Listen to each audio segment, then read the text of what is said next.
जबाबदाऱ्या वाढल्या आणि आपण दोघं कुठे हरवलो. एकेकाळी आपण होतो. आज मात्र नवरा बायको म्हणून जबाबदाऱ्या निभावताना ते आपण कुठेतरी मागही पडल्यासारखं वाटतं.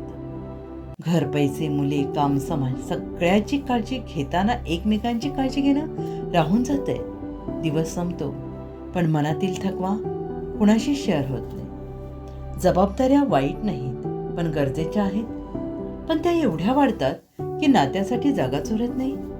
आपण एकत्र असतो, निर्णय घेतो, योजना करतो, पण एकमेकांशी मनापासून बोलणं कमी होत जातं. कधी कधी वाटतं आपण एकाच घरात राहतो पण वेगवेगळ्या वाटांवर चाललो आहोत. पूर्वी छोट्या छोट्या गोष्टींसाठी हसायचो, भांडायचो, पुन्हा जुळायचो. आता मात्र सगळं गंभीर झालंय. भावना व्यक्त करायला वेळ नाहीये आणि न व्यक्त केलेल्या भावना ओझं बनतात. आता वेळ नाही असं म्हणत म्हणत आपणच एकमेकांपासून दूर गेलोय का, हा प्रश्न सतत मनात येतो.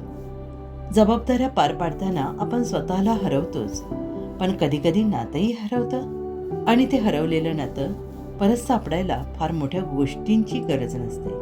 फक्त थोडा वेळ, थोडं लक्ष आणि आपण परत आठवण्याची तयारी लागते. कारण जबाबदाऱ्या आयुष्य चालवतात पण नातं जगायला शिकवतं आणि ते जगणं परत मिळवणं अजूनही आपल्या हातात आहे.